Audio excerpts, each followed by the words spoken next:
हम लोग बहुत ग्लोबल पे हैं, शुरू ही नहीं करी टीम बताना। अब क्या करें, आजकल ग्लोबल का ज्यादा अहमियत है टीम में, फिर क्या है सच्चाई वही है देखो। हाँ, अब क्यूज पे बेसिस पर टीम कैसे बनाओ? खबर अच्छी आती है स्टॉक पिट जाता है, खबर खराब आती है स्टॉक चल जाता है। तो आप लोग ये स्टॉक सिर्फ रखिएगा रडार पे, स्क्रीन मॉनिटर करिएगा, इससे ज्यादा मैं कुछ कह नहीं सकता हूँ। HCL टेक पहला, HCL टेक नंबर्स अच्छे थे। कुछ देर पहले मॉर्निंग कॉल में हर्षदा बहुत डिटेल में बता के गई, तो उसकी नंबर्स पे नहीं जाता। HCL टेक के साथ बहुत सारे चैलेंजेस थे Q1 के नंबर्स के बाद, और इसीलिए स्टॉक मैसिवली अंडर परफॉर्म कर रहा था। कंसर्न्स थे रेवेन्यू मोमेंटम को लेकर, कंसर्न्स थे इसके सर्विसेज बिजनेस को लेकर, कंसर्न्स थे इसके मार्जिन प्रोफाइल को लेकर। पर उन सब पैमानों पे एक टिक बॉक्स है, चेक वो कहते हैं बॉक्स पे टिक है हर पैरामीटर में। इस बार की परफॉर्मेंस Q2 की और इवन गाइडेंस जो एनहांस करी, और HCL टेक के Q1 के बाद तस्वीर ये हो गई थी, ये सबसे चीपर था अपने पीयर्स में। इवन विप्रो से 16.5 पे विप्रो 15.5 टाइम्स पे HCL टेक कामकाज कर रहा था, इसीलिए प्रेशर माउंट हो रहा था।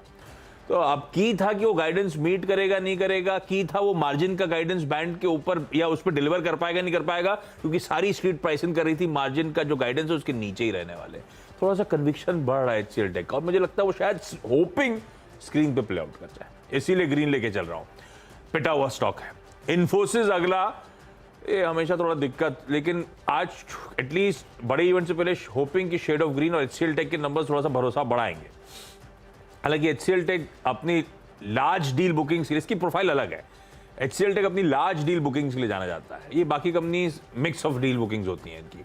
पर इन्फोसिस आज शाम की बोर्ड मीट से पहले हरकत में आना चाहिए।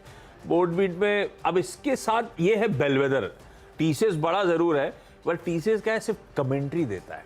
ये कमेंट्री को नंबर्स में कन्वर्ट करके देते हैं, यानी कि ये गाइडेंस देते हैं, इसलिए अभी भी बेलवेदर का दर्जा इसी के पास। तो आज शाम को दरअसल तस्वीर का खुलासा होगा अगर ये, पर अभी तक तो मान के यही चल रही है स्ट्रीट की गाइडेंस को छेड़ेंगे नहीं, क्योंकि अभी दर्द आना शुरू हुआ नहीं, अगर आना है तो। और दूसरा वो बायबैक के होप्स हैं, टेंडर रूट से हो जाएगा नहीं होगा, ओपन मार्केट से होगा, किस भाव पे होगा, किस क्वांटम में होगा। चाहे तो ये 18,000 करोड़ रुपए तक का बायबैक कर सकते हैं, जो परमिटेड है इनके कैलकुलेशन के लिहाज से, पर इतना नहीं। लार्जली स्ट्रीट 10,000, 8, 9, 10, 11, 12 के बीच में सारी रिपोर्ट्स देख रहा हूं मैं, पर देखते हैं क्या आएगा। उससे पहले मैं उम्मीद कर रहा हूं शायद आज तो एटलीस्ट ग्रीन ट्रेड करेगा। वेदांता रख रहा हूं, पर सिर्फ वॉच आउट करिएगा, ये वो इंपॉर्टेंट स्टॉक से न्यूज के तौर पे, क्योंकि कल कुछ दिनों से हम लोग लगातार मेंशन कर रहे हैं कि वेदांता की शेयर होल्डर्स की मीट थी, सबको पता था ये मीट होनी है, और आई डाउट कोई शेयर होल्डर नहीं चाहेगा वो जनरल रिजर्व का पैसा डिविडेंड के तौर पे मिल जाए। तो इसमें कुछ था नहीं, फॉर्मेलिटी वाली बात थी, लेकिन वो मंजूरी आ गई है। जनरल रिजर्व तगड़ा है, ऑलमोस्ट 12,500-13,000 करोड़ रुपए का वो पैसा आना है, तो मैं इन ग्रीन लेके चल रहा हूं। पर वो कल भी stock in green he trade कर रहा था, तो ये कोई सरप्राइज नहीं है स्ट्रीट के लिए। कुछ रेड वाले स्टॉक्स क्विकली। सेल,